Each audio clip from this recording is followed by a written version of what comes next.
1964, a spring morning in Hazleton, Pennsylvania.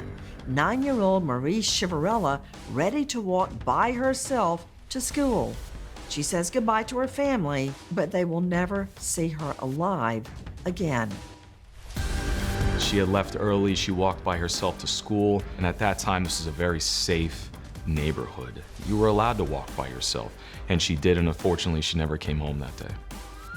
By lunchtime on that very same day, little Marise Chiverella's body discovered. Marise has been murdered in a savage attack. Marise is found about 25 feet down this slope into this pit. Marise was found fully clothed.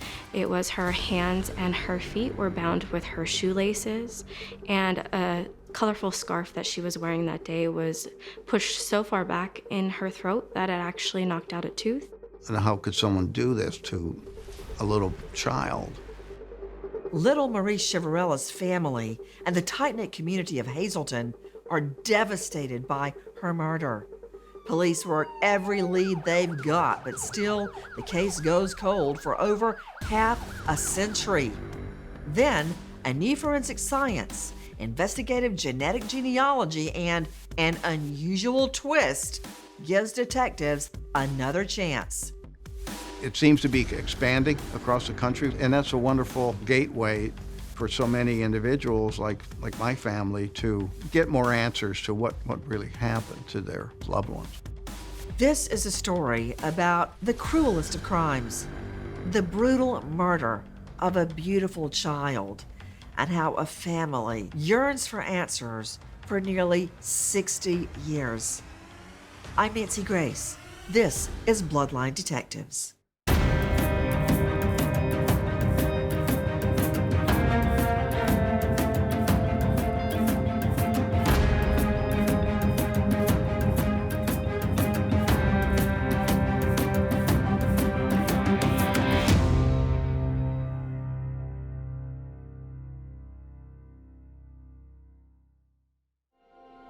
Hazleton, Pennsylvania, 1964, a beautiful town just 3 hours west of New York City.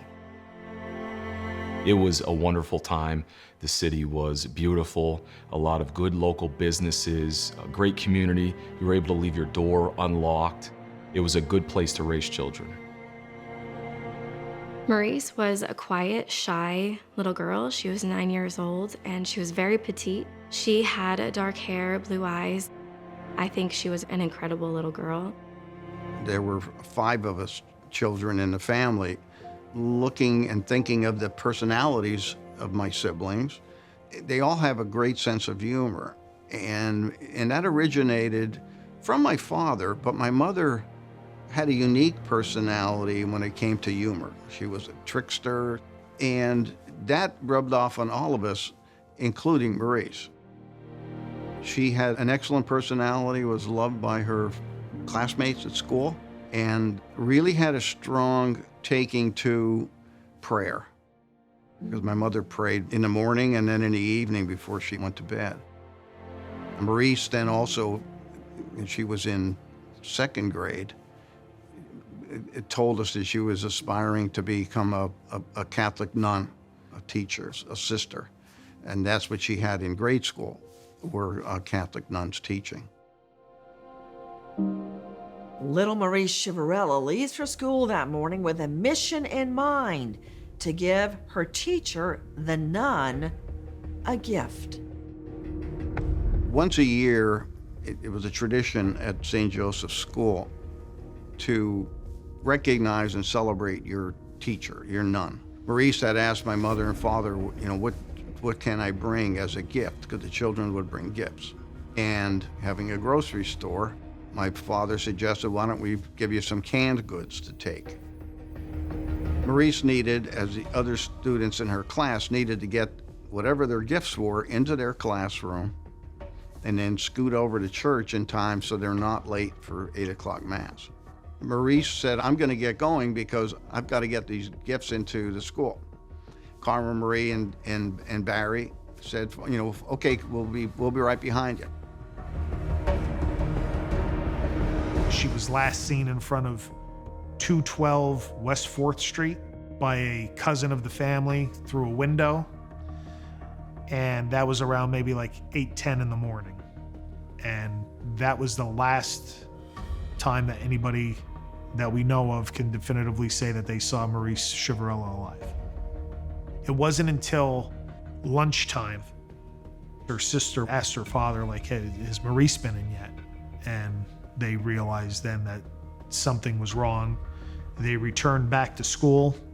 They spoke with the nun that was Marise's teacher, and she said that Marise had been marked absent that day. They then went to the priest, talked to the priest, and they started organizing a search party with other children and teachers and, janitorial staff and everything, looking for Marise. The priest called the Hazleton City Police Department, and they initiated a missing persons report. The search for little Marise Chiverella, just 9 years old, ends just hours after it begins. It's a terrible discovery that casts a shadow over the quiet Pennsylvania town. At around 1 o'clock in the afternoon, there was a individual and his nephew that were driving around in the area of a abandoned strip hole that was used for refuse, so a garbage dump. They had gotten out of their vehicle. They looked down into this garbage pit, and about 25 feet from the very top of the pit, they noticed what appeared to them to be like a doll, a large doll, and that intrigued them. They go down closer, realize that it is not a doll, it is actually a juvenile female. They have no idea who this juvenile female is, but they believe that she to be dead. They leave the area, they go back to their residence, and they tell another family member of what they find, and that family member telephones the Pennsylvania State Police at about 1:15 in the afternoon. At that time, what they would do is just quarter off the area and wait for a forensic member to come out. Even though we're advanced in forensic science now, we still had forensic people then that did what was normal and typical for forensics at that time. They would process the scene, take photographs, and try and identify exactly who this person was. At that time, what would happen in situations like that, they would have priests come out to issue last rites and view people that were deceased. The priest from the school, knowing that Marise was missing, and also knowing that it was a young child found, he and another priest came out. He was the first one that identified her at the scene. Both the priests and first responders are overwhelmed by the sheer brutality of the crime scene before them. Marise was found fully clothed, and she just didn't have her shoes on. They were right next to her body.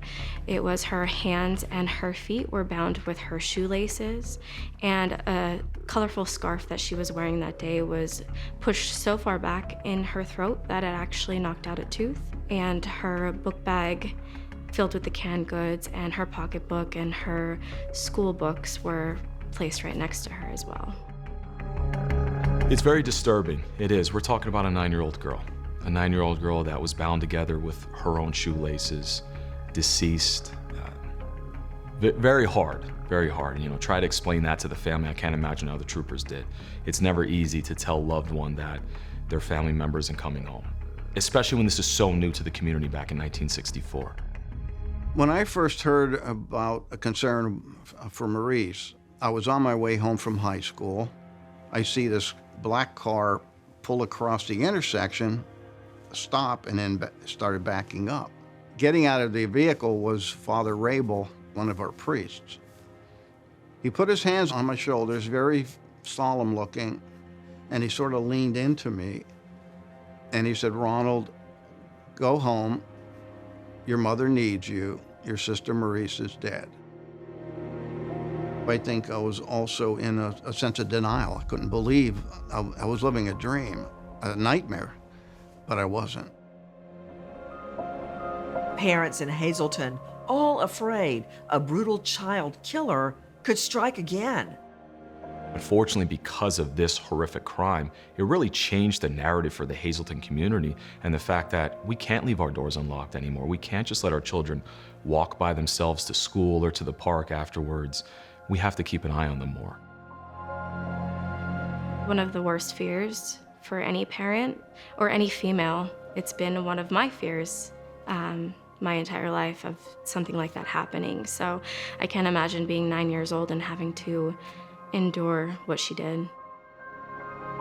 Pennsylvania State Troopers struggle to make headway in the case. They have very few leads, no witnesses, and a predatory child killer on the loose.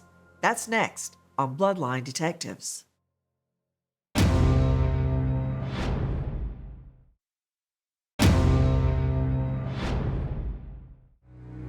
1964, Hazleton, Pennsylvania. 9-year-old Marise Chiverella disappears while walking the short distance to school. Just hours later, her little body discovered. State troopers are shocked by the crime scene. They search for any clues left behind by the killer.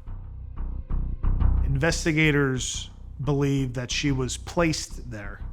And we say that she was placed there because on her clothing, there's no foreign material, no dirt, no nothing that would indicate that she was rolled down this hill or thrown from a vehicle or something like that, or thrown by somebody down there. Rather, she was placed. Being a state trooper investigating a crime, you have to look at everything as a whole, the totality of the crime scene. You can't just look at one part of it. And troopers back in 1964 did a phenomenal job collecting physical evidence, collecting DNA, collecting clothing. She was wearing a sweater, a black skirt and stockings, and a jacket with a colorful scarf. The day before Marise's murder, it snowed. So down in the stripping pit, they gathered everything that they could that was on top of the snow. It kind of helped them a little bit because it was actually a dumping ground for a lot of garbage. That helped them collect that type of evidence. They also found a frozen tire track, and they made a mold of that. As far as evidence that they're collecting, obviously all the clothing that she wears, they're taking possession of that. You know, her book bag that's in the general area, the shoes. They collected a piece of rock wool insulation that supposedly had a footprint on it.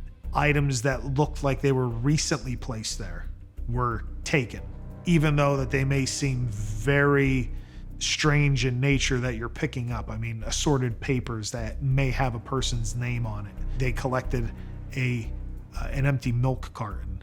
They collected an empty ice cream container. When you have nothing to work with initially, anything could go ahead and be that little bit of a breakthrough, because once you collect that evidence, you send it off for, trace evidence testing, or maybe there's blood on it, or maybe you could get a hair fiber off of something. Things can just snowball for the good when you get that first piece of evidence, and then you're just rolling. The next day, Marise Chiverella's grieving father makes a heartbreaking request. My father had asked to go and see the location where Marise's body was found. Police agreed, and I went with my father because my mother had told me that on the day before, stay with your father, take care of your father. So I went with my dad and the Pennsylvania State Police, and we went to the trash dump where they found Marise's body. And that was a very heart-rattling, shaking experience from both me and my father. I have never been back there since that point in time. Autopsy confirms the worst fears of the family, of police, and of the tight-knit community. The results of the autopsy were that she was sexually assaulted and that she was killed by blunt force trauma and strangulation. Some police actually attended the funeral, and some police actually documented the people that attended the funeral. Believing that it's possible that the killer could have attended the funeral, being such a small community, we wanted to document everybody that was attending the funeral. So they did both. Some went to mourn with the family, and some went to investigate and make sure we could collect information that we may need later. Seeing her in her coffin, she had in her hands her prayer book, along with a pair of white rosaries. And She looked beautiful.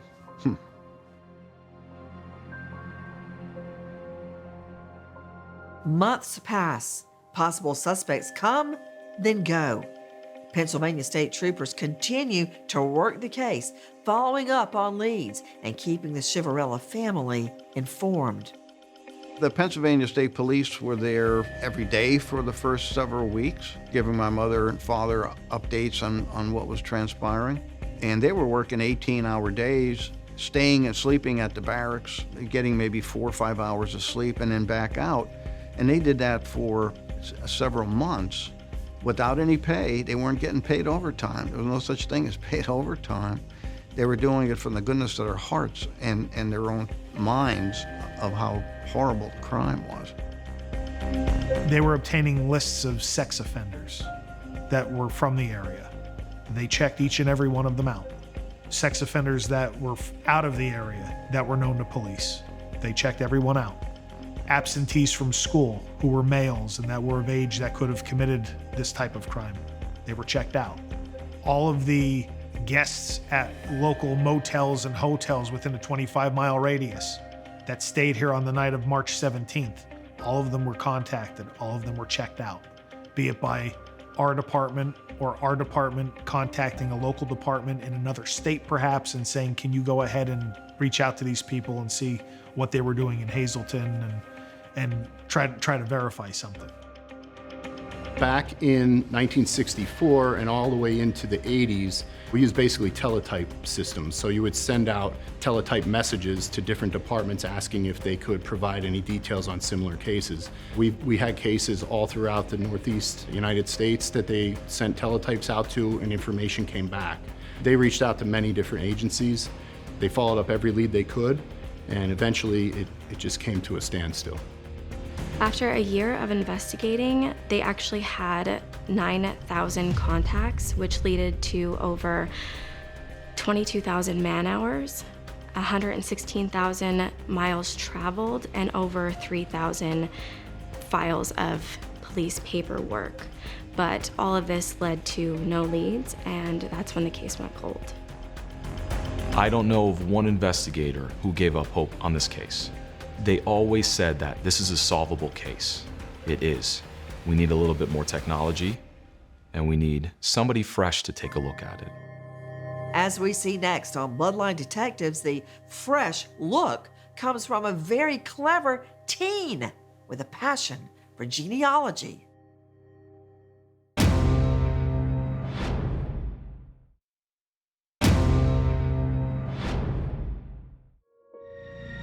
Hazleton, Pennsylvania, 1964. 9-year-old little Marise Chiverella disappears walking to school. Hours later, her brutalized body discovered. Police pursue every available lead, but in the end, the case goes cold. Now, over 40 years later, a new investigator takes another look at the evidence.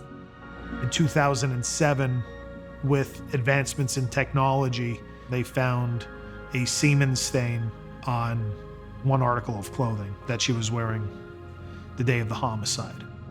From that, a DNA profile for a suspect was able to be created, and that was entered into CODIS, the combined DNA index system that the FBI maintains. That profile was then immediately checked against known and unknown samples, both on the state level and the national level. Every week or bi-weekly that profile was checked with no matches. Investigators are making progress. The DNA recovered from the crime scene provides a unique marker connected to the man they believe is Marise Chiverella's killer. They don't, however, have a name. They then turn to the FBI's profiling division in Quantico, Virginia, for a possible match.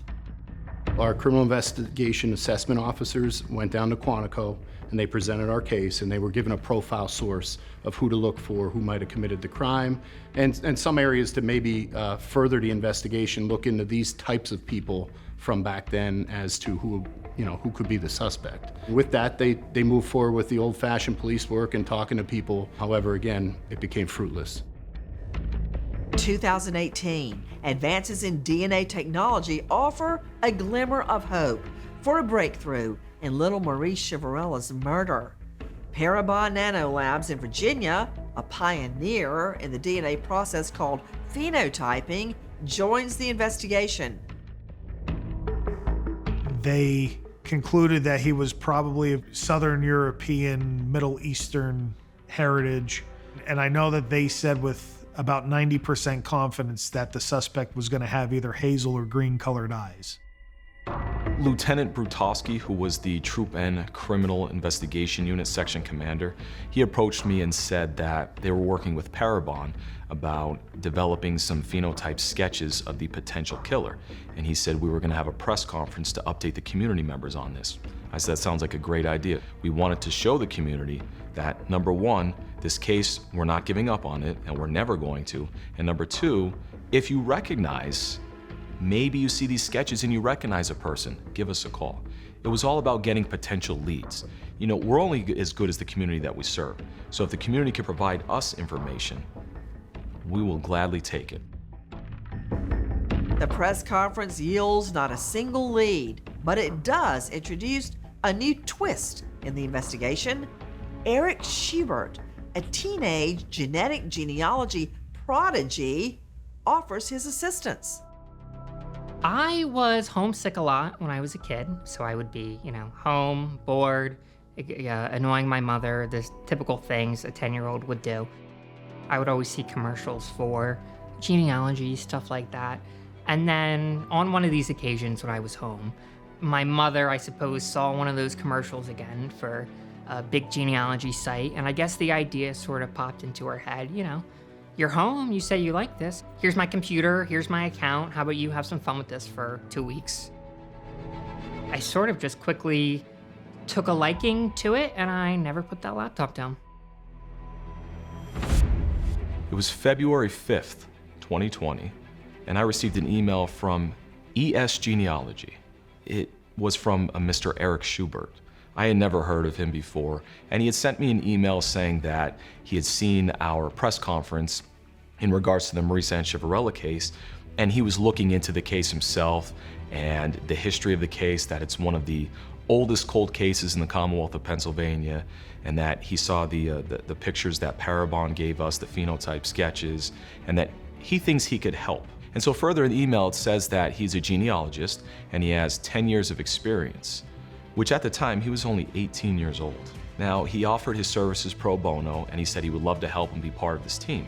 At the bottom of the email, there was a link for his website. I clicked on that, and it brought up his website, very professional. The email was very well written, and there was a picture of him. And I mean, no disrespect by this, but he looked like a child. And I thought to myself, is this real? I get a lot of emails every single day. Can this be real? It's an extraordinary offer. State troopers decide to meet the fresh-faced teen genealogist. He came prepared like it was a job interview. He provided us contact information for 2 other police departments so that we could go ahead and talk to them regarding the work that he did for them. Myself and Corporal Barron had a coffee, Eric had an apple juice, and we sat there and he treated this like it was the job interview of his life. But one thing that really stuck out to myself and Corporal Barron was he said, I can help solve this case. And he wasn't being cocky when he said that. He was being confident. And there was something about that confidence in an 18-year-old who shows up at a coffee shop, drinking apple juice, giving us his resume, showing us his work. It was impressive. I'm confident enough that when you're talking with law enforcement on this, you're the expert in the room, and if you get that relationship, you recognize that they are on the investigative side when you have leads, and they know better than you on that, but you might know better than them on the genealogy side. If you get that balance, it works, and we had the best team working with PSP on the Chiverella case, so I think that plays a lot into it. We walked away from that meeting thinking that Eric was the real deal. After decades, the investigation is now in the hands of a young genealogist, a teenager, born more than 30 years after Marise Chiverella's murder. Eric Schubert brings more than youthful expertise. He applies techniques he uses to reveal a normal family tree, except in this case, his goal is to reveal the name of a killer. Forensic genetic genealogy is the same process that I would do to find a parent, find someone's grandparent, that sort of thing, except you're finding a killer or a rapist. You don't know who the DNA is from. You're working backwards, and it's a very effective application of the technique. He would talk to me daily, at the bare minimum weekly. I would describe it as big brother, little brother. That's how I would describe Corporal Barron and Eric. They were professional with each other, but they also felt comfortable with each other. So they can have those talks where they could say, I don't think so. Look somewhere else. I don't think you're right on that. And it was a good professional relationship. They had a very good rapport.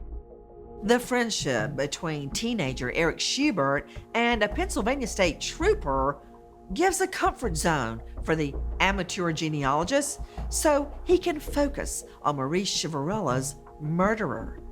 Eric Schubert looks for connections between the suspect's DNA and local records. He studies archives, old newspapers, and online sources.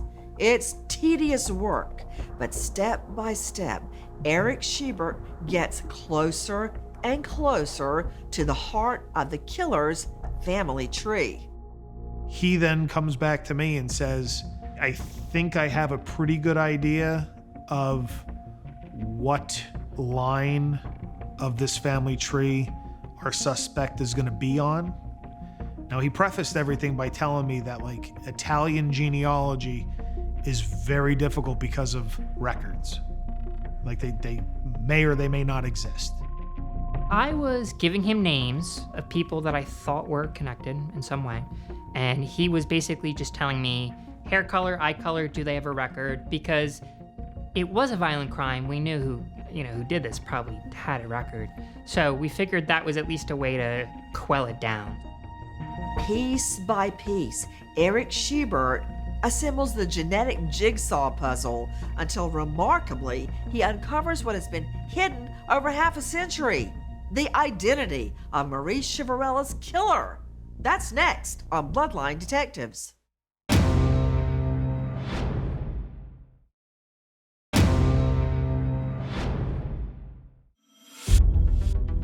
Hazleton, Pennsylvania, 2020.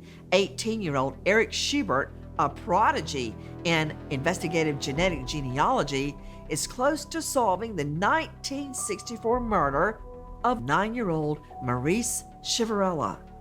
Marise disappears walking to school. Just hours later, she is found dead, the victim of a vicious sex attack and murder. I'll never forget when we really got the match, which was leading into all this big, family tree and these family members. We were able to determine that there was a network. All these DNA matches who are related to the subject are also related to this family. Our person who did this also must be descended from that family.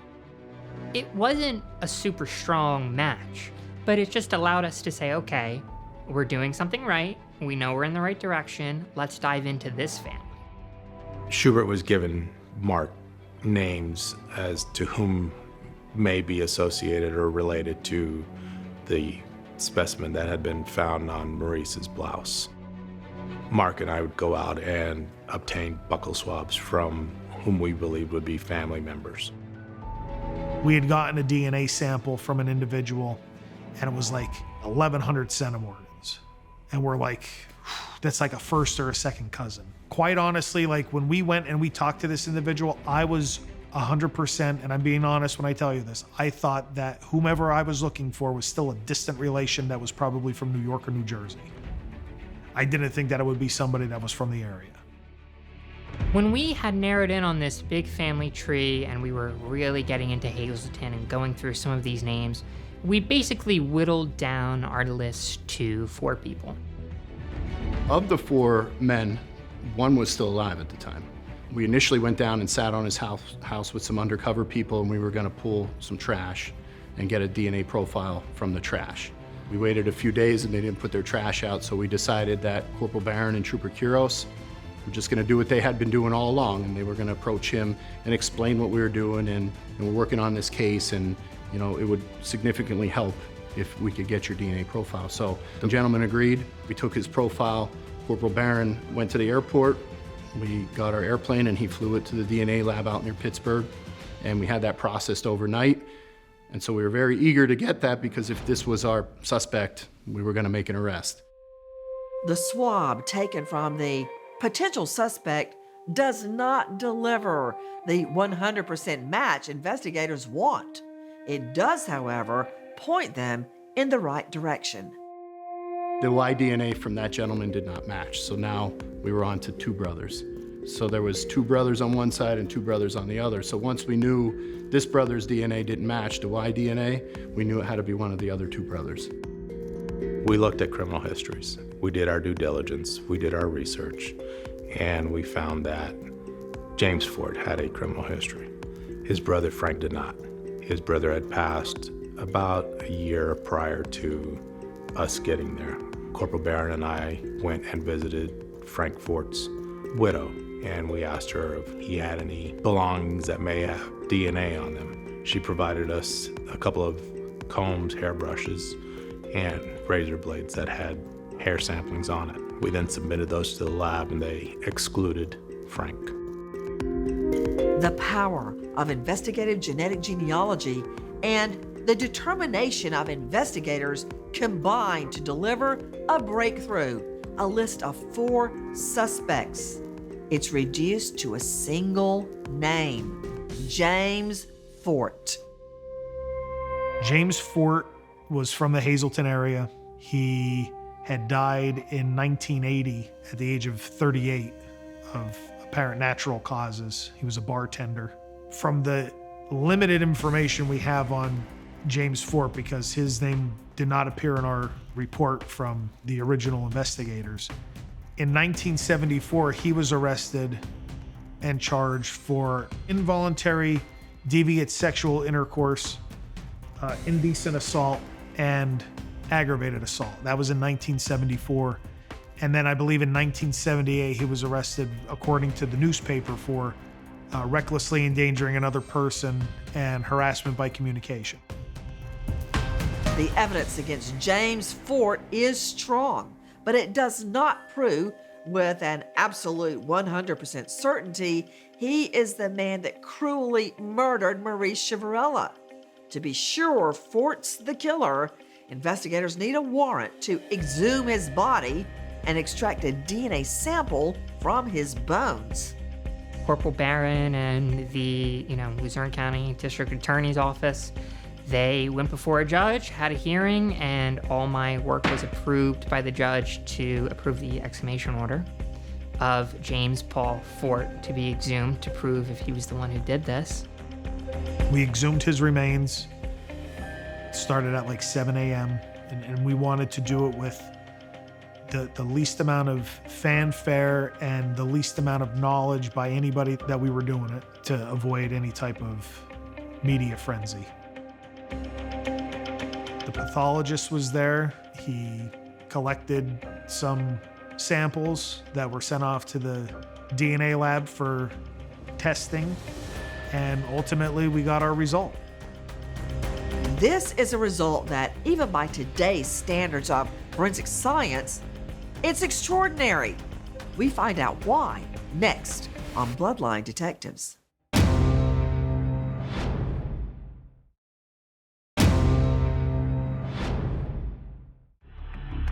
Hazleton, Pennsylvania, 2022.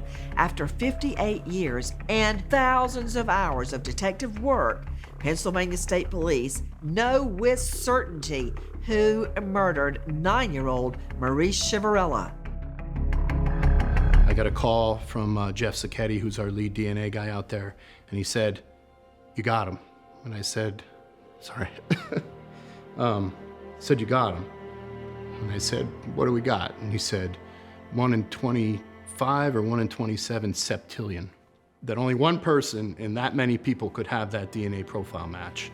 And it was a good day. I called everybody to my office and we celebrated. Lieutenant Bertosky came down to my office and he walked in, and I think all he said to me was, "Hey, I just got a phone call. We got him." I would say relief that it was finally over, because working that case for like 4 years and being a supervisor, I didn't have a caseload. So like the only case that I ever worked was Chiverella for 4 years. Of course, my heart dropped when they called me. I picked up the phone and I just said, "Please tell me it's done." And they said, "Yeah, it's done." And that was it. And like, I still get emotional now talking about it. So it's just like 2 years of work boils down to, it's done. I was like in shock for a minute. Like from 1964 to 2022, and it's being solved now. It was an awesome feeling. It really was a great feeling to know that we were able to do this for the family and the community members, that everybody that went through this together. The team holds a press conference and goes public with the incredible news. They ask Eric Schubert, who joined the investigation as an 18-year-old amateur genealogist, to share his experience. He delivered a wonderful speech addressing how proud he was to be a part of this team, addressing the Chiverella family, the fact that they will always mean something to him. He's an impressive kid, and he won over a lot of people during that press conference, community members who have never met this young man before. They were blown away. When I first started this case, I printed out a picture of Marise. I kept it with me, and I always had it. So that's what I think back on, and I look at.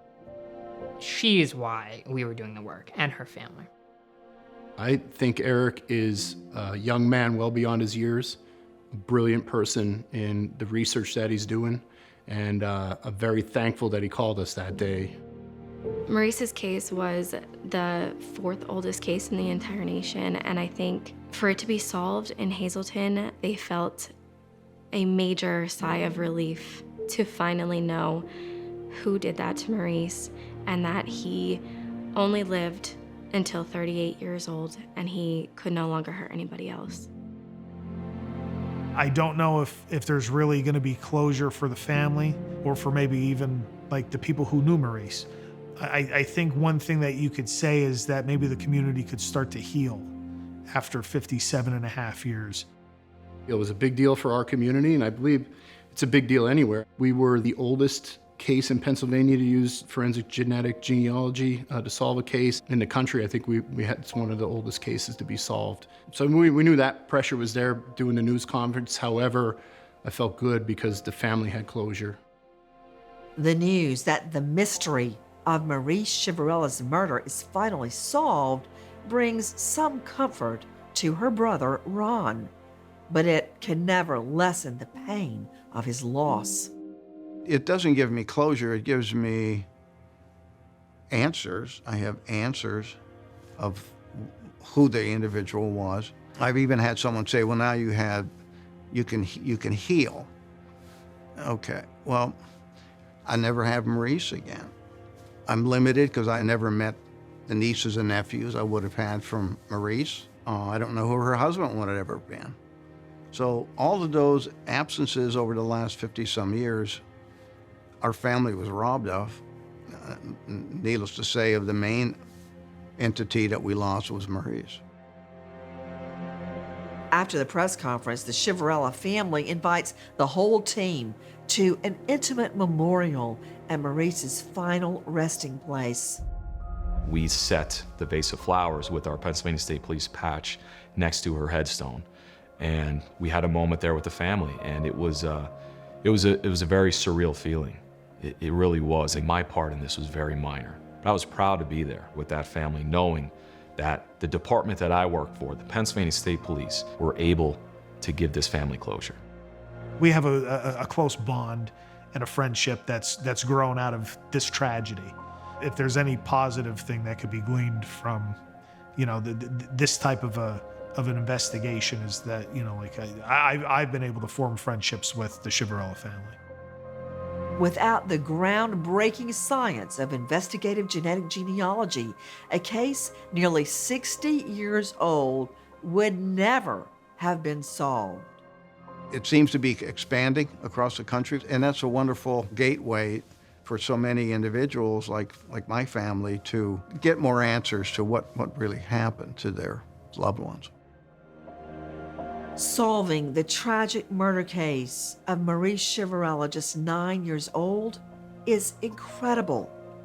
It's about the success of the science of investigative genetic genealogy, and it's about thousands of hours of determined detective work. But still, there's more to the story than that. It's also about the contribution of a remarkable teenage boy who achieves the extraordinary, providing answers to a long grieving family, answers they waited to hear almost 60 years. I'm Nancy Grace. Thank you for being with us here on Bloodline Detectives.